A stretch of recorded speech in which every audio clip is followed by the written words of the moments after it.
Welcome, everybody, to the Wild Blueberries Roundtable, Episode 8. At this point, you could tell that we are being sponsored by No Set Plan Incorporated because we know what we're talking about, we don't know what order we're going in, and we don't know what exactly we're talking about in each subject. Again, this is a podcast for fun, no monetary value to us, just the value of just hanging out, talking sports with friends, and making a bunch of jokes. All right, so today we are talking about the NBA Finals, which are tipping off right now, and the NHL Cup Final, which is 2 games in. Obviously, it is a 1-1 final after last night's overtime thriller, I guess we could say. The MLB, as Cody Bellinger is still good, Christian Yelich is still good, and Josh Bell is still good, and the Yankees are still good. And we're going to share our final thoughts about stuff. Script Spelling Bee, soccer, Matt Grzelcyk only getting 2 minutes, or the Blues only getting 2 minutes for the Matt Grzelcyk hit. Oh no, that'll be covered in the playoffs anyway, or the Cup Final anyway. All right, so talking about, I guess we'll start with the NBA Finals because that's what I listed first. All right, so Golden State appearing in their 5th straight NBA Final versus the Toronto Raptors, who are appearing in their first ever NBA Finals and have legitimately turned Maple Leaf Square into Jurassic Park. We really don't have much to say because at this point we know what everybody's hope is, we know what everybody's want is, we know what most people think it's going to be. But I guess we'll just go around. Ren's thoughts, what do you think is going to be the outcome? One, I'm going to say this now. Raptors, please be the heroes we need. Anyone but Golden State. But let's be honest, we're not going to be shocked if Golden State somehow sweeps this or takes this in 5. All right, so what do you think's going to happen? What do you want to happen? Raptors to win in no matter how many games. I don't care if it's 10. I don't care if it's 2. Somehow I'll find a way. But somehow the Warriors are going to win it. All right. And who do you think the Finals MVP is going to be? That's hard to... Probably either Steph or Boogie. Boogie hasn't... I don't know. We'll see what happens with Boogie in the Finals. He's coming off the bench today, but... I know, but it's the Warriors. So pull off some magic bullshit and start becoming the old Boogie again this Finals. Anybody can do it. Pretty much. All right, Nick? Oh, by the way, guys, it's just me, Renz, and Nick today. Alex, Andrew, and Joey all had other things to attend to today. So it's going to be a longer podcast, but it's only going to be 3 of us covering today's news. All right, Nick? So, I'm saying Toronto in 7. I have hope. I have hope and faith. I feel like Kawhi Leonard is not going to be stopped. I feel like it's going to be the Kawhi show, and he hopefully drops 50 like every game. Hey, there we go. See? Early lead for the Raptors, 6-4. Wow. All right, and your Finals MVP is going to be Kawhi? Nick? Absolutely. It's going to be Kawhi. It's going to be Kawhi. It's going to be the Kawhi Leonard show. Kawhi Leonard is going to just be the hero that the universe needs. All right. So what I want to happen, I want the Raptors to win in 7 because, I mean, I'm an Islander fan. I don't like Toronto winning, but I kind of have to tolerate it.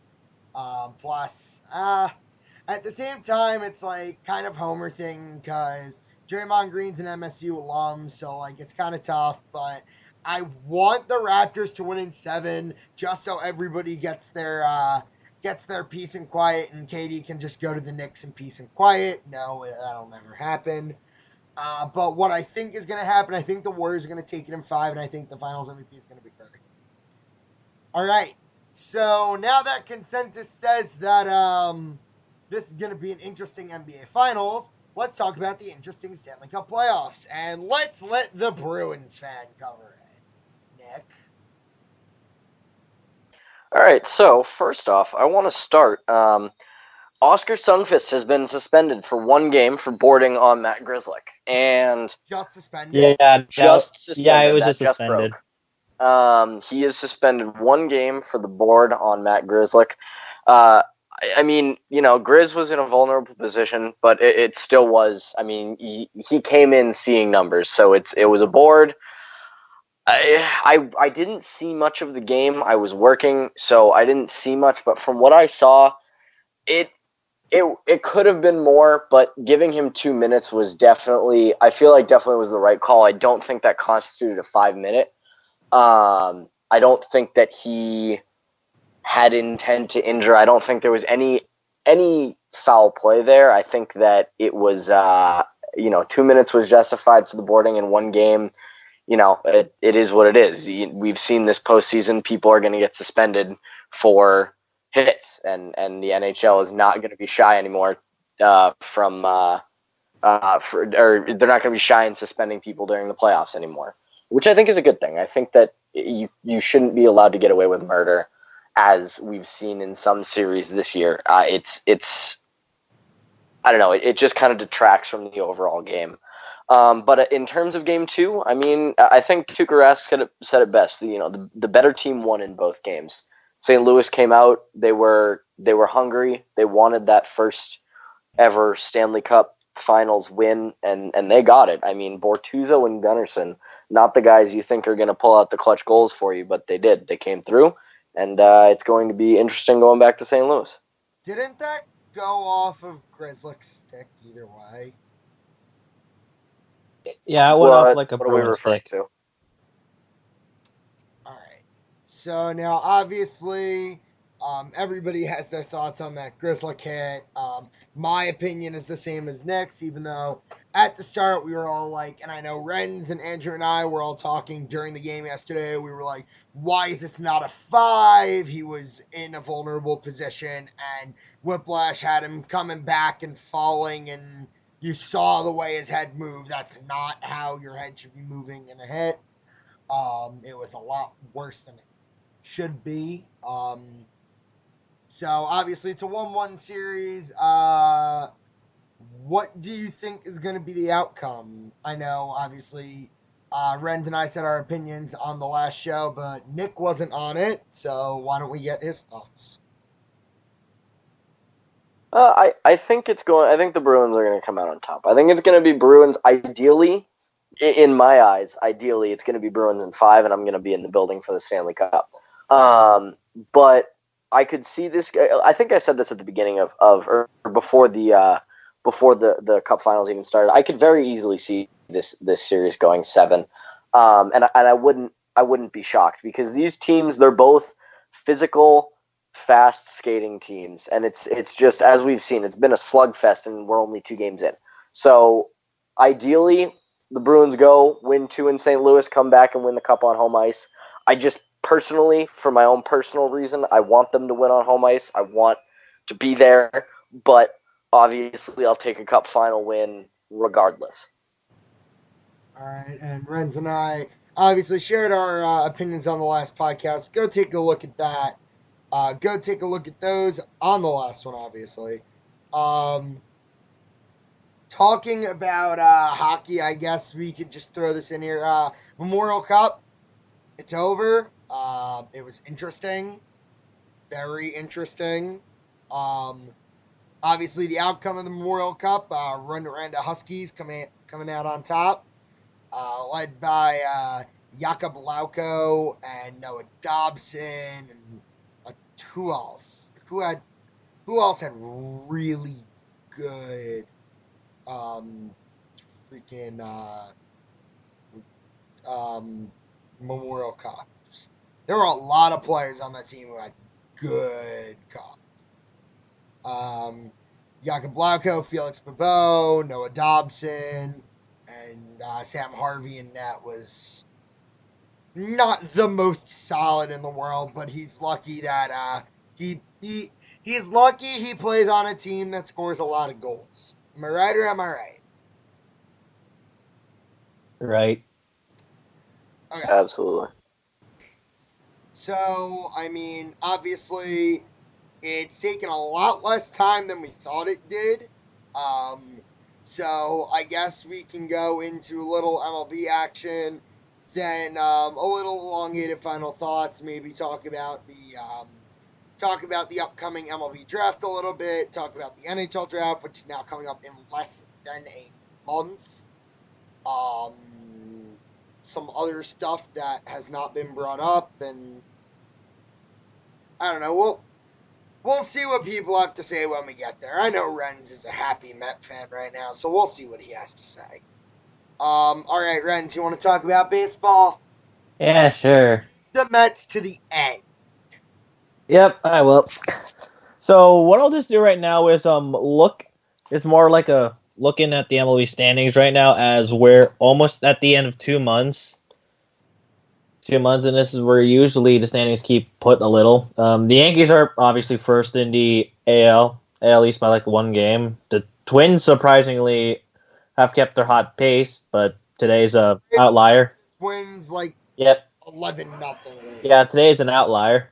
The West, the Astros are still there while everyone else is underachieving or just bad.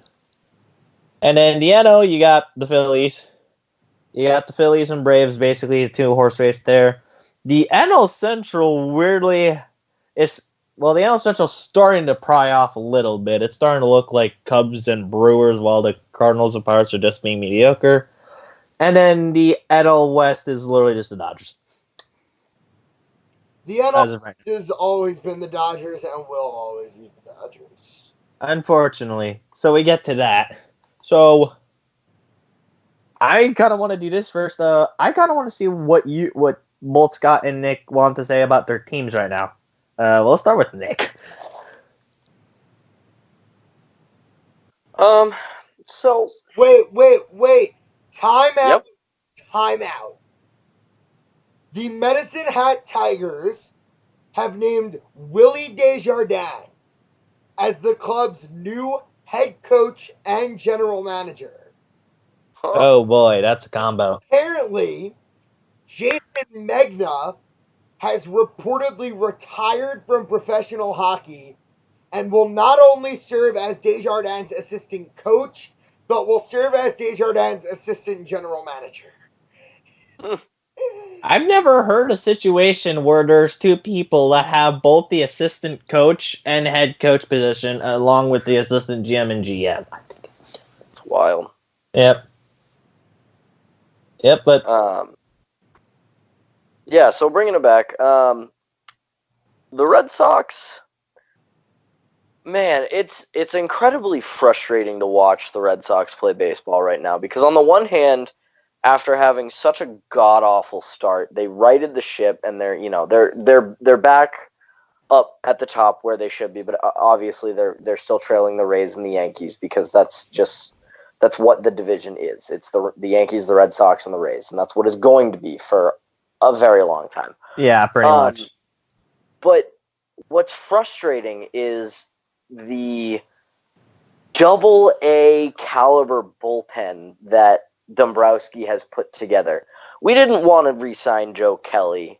We didn't want to re-sign Craig Kimbrell. We just wanted to have a bullpen staff that was going to let Chris Sale throw for 17 strikeouts, have 17 strikeouts, a personal record, the highest total by a Red Sox pitcher since, I believe it was Pedro Martinez in 2000.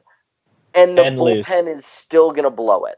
It's so incredibly infuriating to have a good team and have such an incompetent bullpen staff. From the perspective of a Yankees fan, and I'm not even going off on you right now, first off, Red Sox fans are hyping JBJ up too much. He's not a good hitter. He'll always be a pretty decent defender and an okay hitter. He'll never be a superstar like it seems like half of the Red Sox fandom does. Nick, I don't know if you can agree with me in that or not, but there's way too much hype around JBJ. What I'll say about JBJ is he's always going to be a Gold Glove center fielder. You can always count on JBJ to give you solid, center field defense. He's fast. He reads the ball well, and he's always going to be a solid center fielder. Obviously, he has his struggles at the plate, and I really, what my opinion the entire time, that because we're not too far removed from when JBJ hit 26 home runs. I believe that was 2015, but still, JBJ is never going to be an elite hitter. He's never going to be that 5-tool player that we'd like him to be, but he is always going to give you rock solid defense in center field, and it's about all you can ask for at this point from him because of the emergence of hitters like Chavis and Devers. The offense is going to come from some Christian Vasquez. Christian Vasquez has been hitting over 300. Yeah. Michael Chase, that's true. Nothing but awesome so far. But I mean, if you're looking at your bullpen, like Hembry's been okay, Workman's been good, Barnes has been good, but everything else isn't going well. Like Marcus Walden's been okay, but like Ryan Weber's trash, Ryan Brazier's trash, Colton Brewer's trash, Tyler Thornburg is absolute trash. I think Weber needs to not be in the bullpen. I think he needs to be the fifth starter with Evaldi out, because he's who is your fifth starter today anyway? Yeah, well, Weber started the other day and had a good start. Right now, I believe the rotation is just Sale, Price, as in Porcello. Right. I really do not just believe they've named a fifth starter just because of the fact that it's Erod's injured, Evaldi's injured, so I'm sorry, no, Erod came back. Evaldi's still injured. So Evaldi isn't coming back a little in a while either, right? Right, and I think body's taken out of his elbow. Right, and I think that it would be smart to have, with the start that Weber had the other day, he showed that he can be a serviceable starter. Why not just stick him in the fifth rotation and give your guys the amount of rest that other pitchers are getting, so that they can perform to the best of their ability?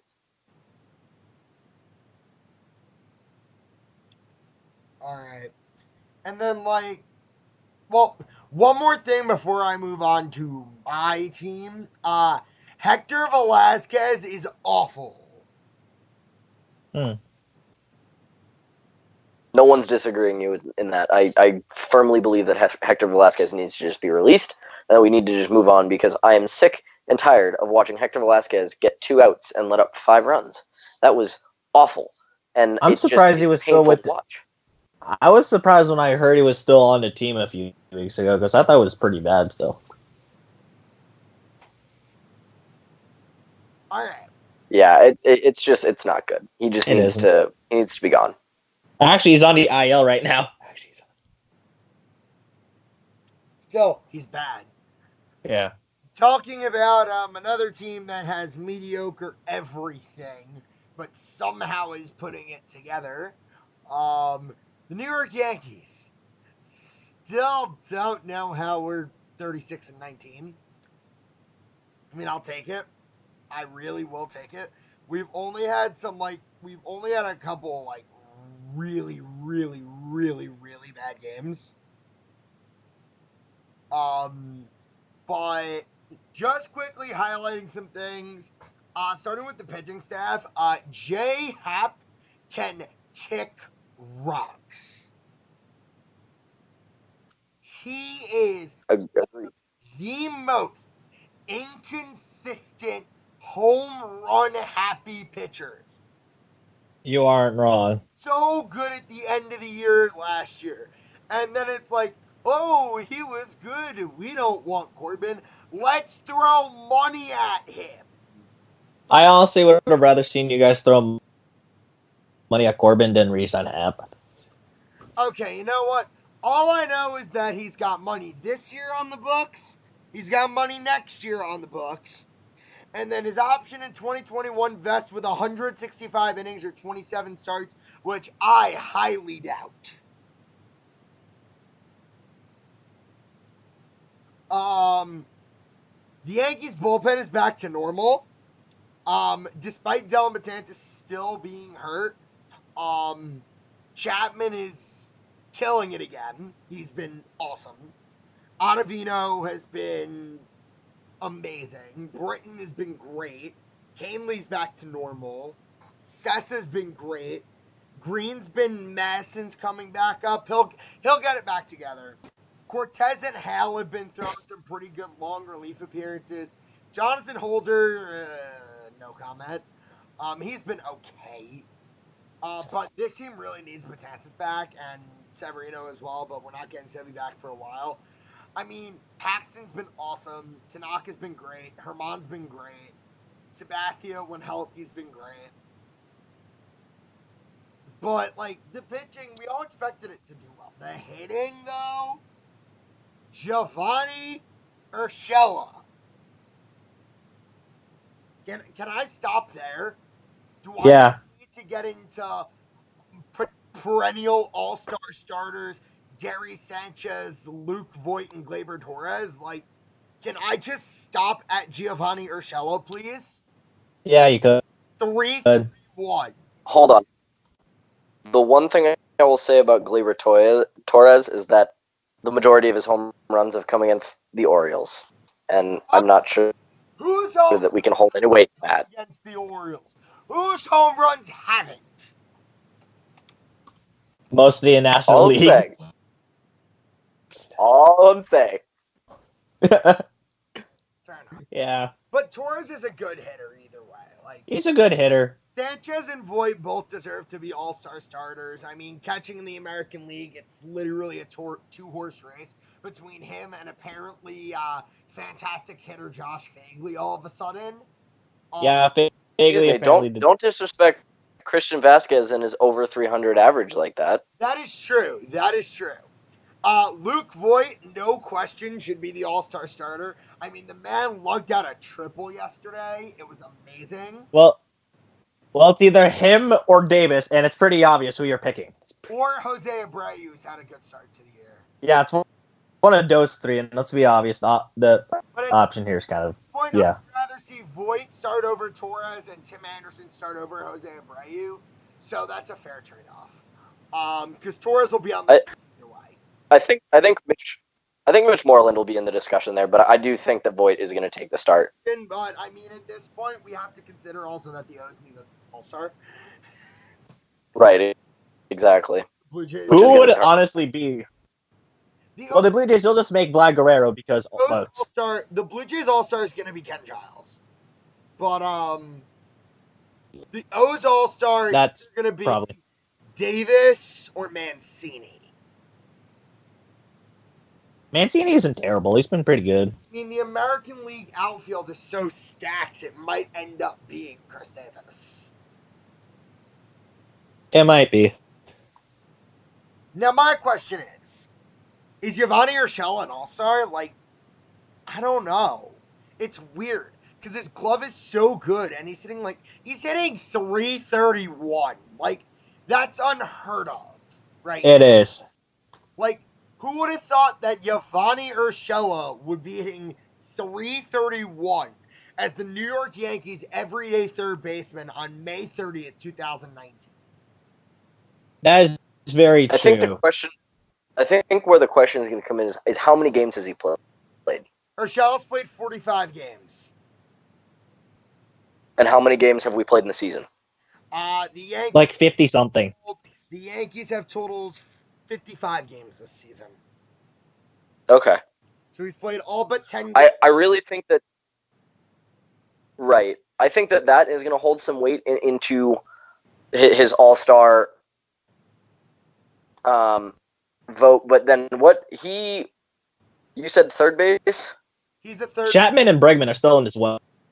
Yeah. So Chapman, Bregman, and Devers. I mean, Chapman, Bregman, and Devers, he's got to jump all three of those. If I'm Alex Cora, I'd bring Bregman, Devers, Chapman, and Urshela. At least Urshela can play other, Urshela's mainly a third positions, but he could play other positions. Like, Bregman could play second and short, but Devers and Chapman are sole third baseman. Right. We'll put together our all-star ballots on another episode when we have more than 3 people. Yeah. Before we move on to everything else, Clint Frazier's hitting again, and Kendrys Morales kick rocks. All right, that's about it for me. Okay. Let's Okay, get to me, and I'm just gonna say this. Nick, let's sit back and relax and listen to rants about the Mets. Oh boy. Okay, I'm gonna start this off. So, Scott, when you hanged up and when you were watching the stream, I ended up putting up the Mets game and says, "Oh, they're leading 8-3. What could possibly go wrong?" I see the ninth, like the two solo home runs. It's 8-5. I say Diaz is on. Edwin Diaz. Yep. Now here's the problem. I passed out when the night started, so like when I woke up, I said, "Okay, what happened?" And then when I look at the score, I said, "The fuck, they lost." And then like I did something that I rarely ever do these days, and is watch the entire bottom of the ninth on replay. That was painful. And ironically enough, that still isn't the worst loss I've ever seen from this team. It still isn't. Worse. There have been worse this season. Oh no, I mean like oh no, this is the worst one all season so far. But if I'm talking about like just as a lifetime Met fan, no, World Series 2007, 2008, and Luis Castillo is still on top of the list. Yep. Those games are still up on the list. And I will say this. Good Lord, Mets. Good Lord. There's something wrong with Adeiny Hechavarria is better than Cano. Like, come on. Like, how is Adeiny Hechavarria almost at the same rate as Robinson Cano, but with like 100 less plate appearances? I don't get it. And that bullpen. Oh, God, that bullpen. Diaz, barring yesterday, Familia and Gazelman might be the only competent ones, and Familia's an asterisk. Good Lord, that bullpen. You got Zamora with that good old Amore parody. What? You got Bash. Go, and it's up to Soto, that Zamora. Pretty much. Bachelor, he's been decent. Gagnon, oh God, Gagnon. I don't want to see him. Santiago's been meh. Font, oh God, he has good stuff, but Font, just send him down to AAA or something. He needs to get that sorted out. For me, at the very least, I expected it. To be fair, I expected him to be under 500. They're under 500, so at the very least, I expected that. But oh, good Lord, that's annoying. You should have at least taken 2 from the Dodgers, and you're not going to take 2 from the Dodgers today for the sole reason of you're facing the guy leading the league in ERA in Hyun-Jin Ryu. Who would have thought that so far 2 months into the season? And who's pitching? None other than the GOAT, Jason Vargas.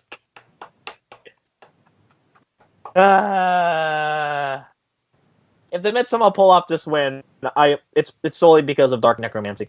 Hold on, Nick.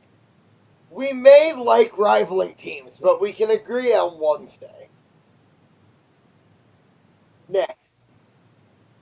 What can we agree on? At least we're not Mets fans. At least we're not Mets fans. Oh no, I have a way more tortured history than the Mets. The Mets just give me the most pain. Most pain all year. You're a Devils fan and a Jets fan. And a Nets fan. And a Nets fan. Yep. At the very least. While we're on the topic of baseball, real quick, I just want to interject real quick. Yeah, sure, that's fine. Go ahead. We got time. Netting. Okay. Yep. Let's get into that. Okay, let's go through this. So if people have not heard, last night in the Chicago Cubs Houston Astros game, Albert Almora hit a foul ball which ricocheted into the seats and hit a 4-year-old girl. The girl is in stable condition. She's okay. She's talking. But that is not the first time this year, and that is definitely not the first time a scare incident like this has happened. It wasn't even the only time last night. Another fan got hit. Yeah, like an old man got hit in, like, I think a Braves game? I believe it was Braves or somebody, but an older gentleman got hit. He got a cut across his forehead. He didn't have to leave the game, but 2 people in one night. Yep. got hit. Also, good lord, those Twitter comments are toxic. We're not gonna get into that. Don't even get me Yeah, started. we're not. No, I'm going to say We're not Don't going even there. get me started on We're not- that. this right now. I'm a big autograph guy. Like, I go down and get autographs for you.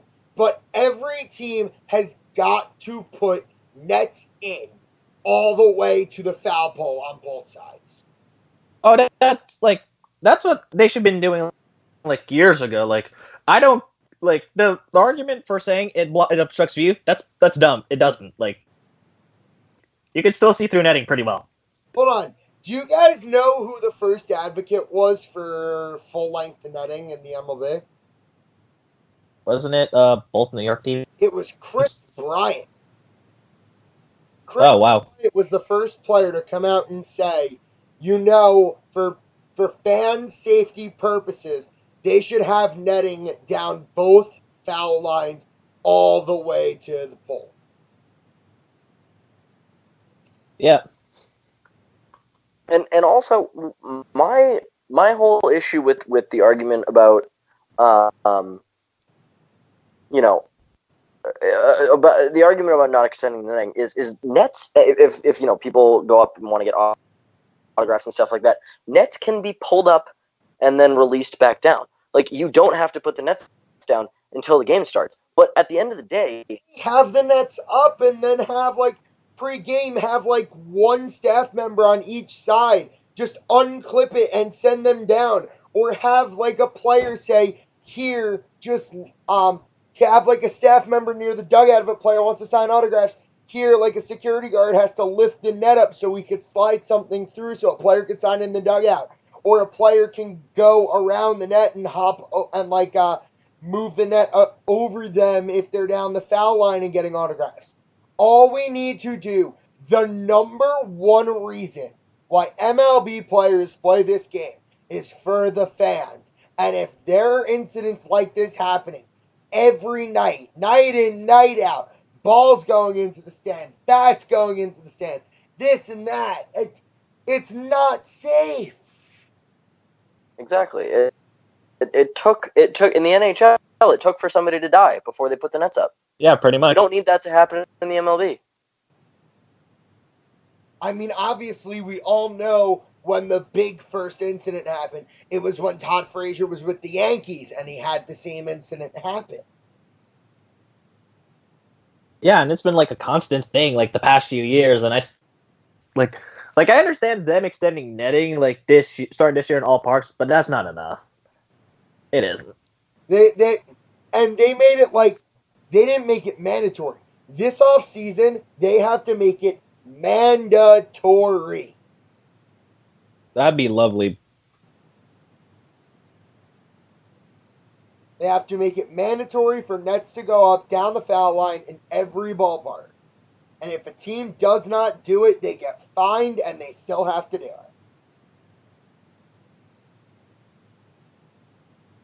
I'm sorry, if you're not going to abide by player safety and fan safety, more importantly, then there's going to be a problem. Oh yeah. Now I think this probably is a slap to the face to MLB, so they'll probably and hopefully they'll like increase the netting like pronto. This is much more than a slap to the face to the MLB. This is like Yeah. getting the goodies to Rob Manfred. It's like you got to realize like this isn't safe.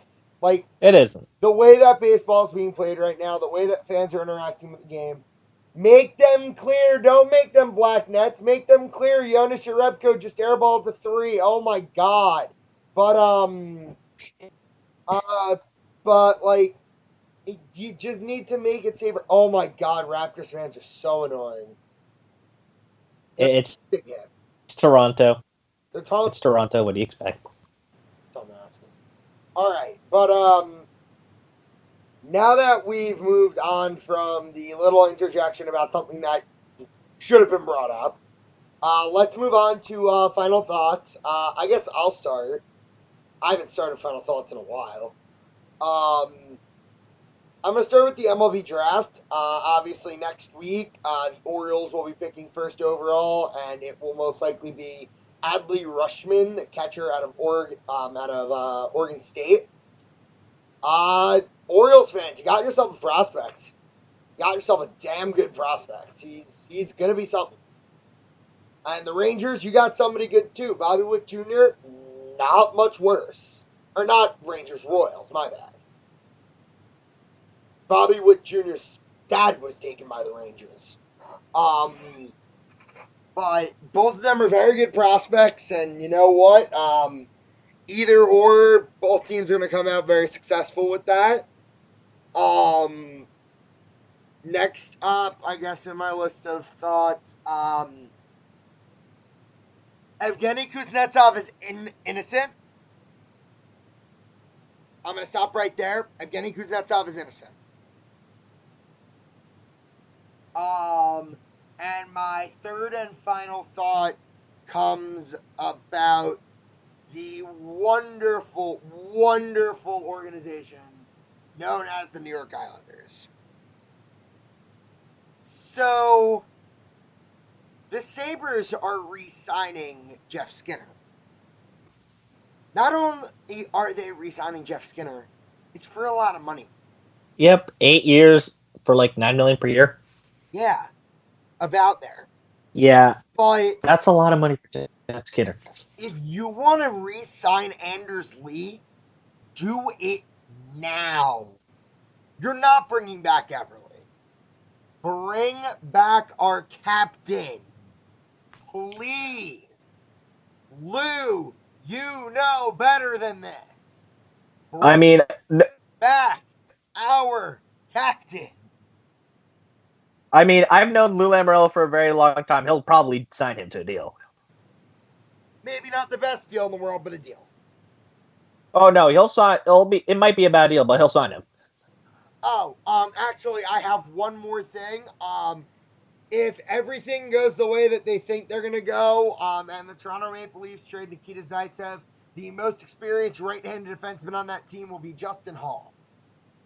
Yep, and then Liljegren and Sandin, because the Leafs are probably going to throw him into Wolves. All right, so that's about it for me. Let's send it over to Nick. All right, so kind of to wrap it up, Cup Finals. It's gonna be a battle. It's gonna be a slugfest, and I'm excited to see who takes it. I'd love to see Boston take it. 3 out of 4 would be oh so nice. But I'm just excited because it's the Cup Finals. It's always exciting. I want to transition real quick to the NHL draft. It's coming up, and less than a month. Yeah, less than a month, and people think that Capo Caco has played himself into number 1 overall pick. I've heard that. I've heard that for days. Right, and I really think that you have to look at the whole picture. You know, Jack Hughes had never played on or against players of that caliber before. Capo Caco played in a men's league in his draft year. He definitely benefited from that. Obviously, playing in Liga, playing in a men's league is obviously going to net you great experience when you're transitioning over to North American hockey, to the NHL. However, the raw talent that Jack Hughes possesses, he's going to be a fantastic talent for. I could see this kid having 20-year career. I think that New Jersey would be. They'd be dumb. I'm trying to find a better way to put it, but you're right. It just would not be an intelligent move to take Caco over Hughes, especially when that would mean that your 1-2 combo at center is going to be Nico Hischier and Jack Hughes. That's your number 1 and number 2 center for the next 15 years. I mean, it doesn't get much better than that. They were gifted Nico Hischier, and now they get Hughes. I mean, that's two stud talents down the middle. Yep. It just you don't pass up on that. And I think wrapping up. And one more thing about that: if Chicago doesn't take Bowen Byram, I think that Bowman should be fired if he hasn't been already. I don't remember. Chicago had changes, but I don't remember. He's your heir to Duncan Keith. You might as well take him. Right. Bowen Byram is the third overall pick, and there's no question about that. And if people think that Turcotte's going to go number 3, or I've seen people saying that Pokolzin is still going to go at number 3, that's just ridiculous. Pokolzin would be a reach at this rate.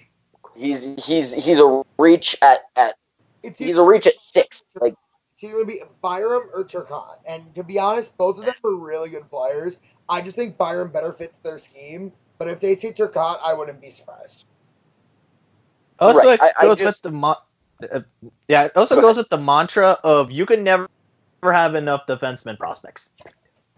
Exactly. They have a solid defensive prospect core already, and Byram would be. Jokiharju, they have Bachvis, they have Beaudin, and they already have Gustafsson on the main roster, who's still relatively young.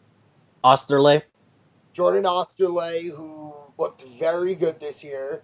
Even somebody like Connor Murphy, who may be making a lot of money, he's still a youngish defenseman and can still be part of their core for a little bit. And even though, even Keith and Seabrook, and they still have years on their contract, they'll be leaders. They'll be leaders to this core. I wouldn't be shocked. Hold on, let's see. Now that we're bringing up the idea of Chicago's D-core. The thing about getting Byram is that you're getting him for one, he's your next heir to Duncan Keith, and 2, one of them is going to falter. That's just how it works. Well, we've already we've already seen that. We've already seen that with Seabrook. Pretty much. NHL defensemen this year: Seabrook, Keith, Murphy, Gustafsson, Cuckoo, who got a 1-year extension, Carl Dahlstrom, who has 2 years left on his contract, and Gustav Forsling, who's an RFA and will probably get moved or go back to Europe. And in the minors, they have Dennis Gilbert, Henry Jokiharju, Nick Beaudin, Adam Buckfist, Chad Chris, Lucas Carlson, Yanni Tulola. I forgot about him. I mean, Blake Hellman, who could all be NHL defensemen. Absolutely, and you don't pass up on. I've seen Byram described as one of the most complete defensemen, complete all facets of the game. Good skater, great defensively, contributes offensively, just all around solid defenseman in a while. I've seen Byram described as the. People were saying that who's the Broberg? They were debating Byram versus Broberg, but it's not even a question at this point. Bowen Byram is the third overall pick, and Chicago would be it would be detriment to Chicago to pass up on a defenseman of that caliber. And then my final kind of word on the draft is Cole Caulfield is a top 5 pick. He is number 5. I don't care what anybody says. He is that's ridiculous. Yeah, that dude's been pretty damn good so far. And then I will transition out with my final thought here of just being, the MLB season has been interesting, to say the least, so far. I mean, you've seen, the Twins. Nobody predicted that. Seattle's hot start and then absolute just dump right off the cliff. They just nosedived to the maximum. Conversely, the Red Sox abysmal start, and now they're right back in it. So it's been a wild ride. Austin Meadows, I still don't know why Pittsburgh made the Archer trade. I'm still trying to figure out why they thought they could contend and why Archer would be a good idea, and to give up somebody like Meadows was just, I mean, he's shown this entire season he's incredible. Yeah, you don't give up 2 former top prospects for a pitcher that looks like he's a shadow of his former self. 3. Oh yeah, 3, because they gave up a first-round pick later. Meadows and Shane Baz. Yeah, it was shocking then. It's still shocking now. And yeah, just to end it off, netting, just gotta extend the netting. It's just unacceptable at this point. Yeah. Renz? Okay, so let me just, you guys kind of stole a good chunk of them, so let me just go with the first one. Me and Scott were talking about this. So, Dallas Keuchel more than likely be going to Yankees once July 2 hits. And this might just be me, but I can't see a shaveless Dallas Keuchel. I can't. I don't know if I could, unsee that from my face. He's done it before. And then after that... He's done it before, but the scary thing is what he's going to do in the pinstripes. That's the thing we're all worried about. Yeah, that's what I was wondering, And then, another thought, let's see here. I might just go to Devils. I've seen way too many. I've talked to way too many Devils fans who are way too split for Kakko and Hughes. I just can't take it. I understand that Kakko had a great World Championships, but I still take Hughes for the sole reason of 1, that's only one tournament. 2, both Kakko and Hughes were used differently, and 3, I rather take Hughes' potential than what Kakko is right now in the long run. And you can't overlook with Kakko, he was pointless in his last 6 games. He was. So, while he had an incredible start to the tournament, it's not like he dominated. It's not he played well because he did. Right. Yeah. Right. And you were saying, he was utilized completely differently than Jack Hughes. Jack Hughes was a third-line center on a USA roster full of full-time NHLers. Kakko was the first line on Finland. He was the star. That's the thing for Finland. And yeah, that's really my only thoughts. All right. One last thing before we go. If Fred VanVleet's draft year was redrafted, how far up in the draft would he go? Who's draft year again? Fred VanVleet. Fred VanVleet. He's been so good for the Raptors already. Yeah. I could say he'd be a lottery pick if they redid the draft. Oh, he could. Especially in the draft he was in. Yeah, he was in a... I only know Kawhi Leonard. Golden State is up by 1 right now. So, anyway, that will do it for the 8th episode of the Wild Blueberries Roundtable. You can now check us out on YouTube. We are also on YouTube. All of them are up, and they were all uploaded at one time because we started it up at the same time. But as we keep recording, they'll go up there, and we'll still have a couple at a time on SoundCloud. Other than that, we will see you Monday night with hopefully a full house.